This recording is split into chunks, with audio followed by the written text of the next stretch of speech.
বাংলাদেশের আইন কতটা জঘন্য হলে এর মতো একটা বুইরা মহিলা আমার ধর্ষণ মামলা দেয়। 50 বছরের বুইরা মহিলা এর আবার কেউ ধর্ষণ করে কেমনে? এটা তুই করে দেয় প্রমাণ করিস। আরে এগুলা করতো তো কিনা রে, তোরা তো বড় লোক, আমরা তো গরিব। বিএমডব্লিউ এ ঘুরি, ঢাকায় 4-5টা ফুলকাটার সেলুন আছে, আমরা তো গরিব। কোর্ট আইন এগুলো তো আমাকে লেগে না, এগুলো তো তখন কিনা। একটা ছেলে কতটা অসহায় হইতে পারে আমি বুঝাইতে পারবো না। একটা ছেলে কতটা অসহায় হইতে পারে, একটা দুইটা না 5-5টা মামলা করতে এই বজ্জাত মহিলা আমার নামে।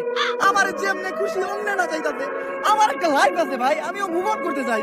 আমি ঘুরমু ফিরমু চুজিং কম করমু, খাইয়া দিমু, ফাস্টি নষ্টি করমু মেয়া গেলগে।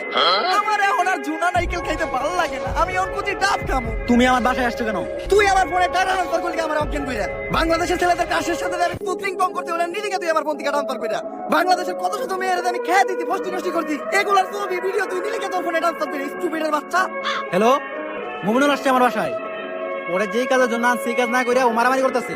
আপনারা তাড়াতাড়ি তো এসে 65-তে আসেন। স্টুপিড মহিলা কি বলে ওর বাসায় নাকি মারামারি করতেছে? তাহলে কি করতেছো তুমি? তুই বল আমি কি করতেছি? তুমি জানো তুমি কি করতেছো? তরে চুদলিং পং না করলে তুই মামলা উঠাবি না। কি কি? তরে চুদলিং পং না করলে তুই মামলা উঠাবি না, তুই কর। এটা আমি কোথায় বলছি?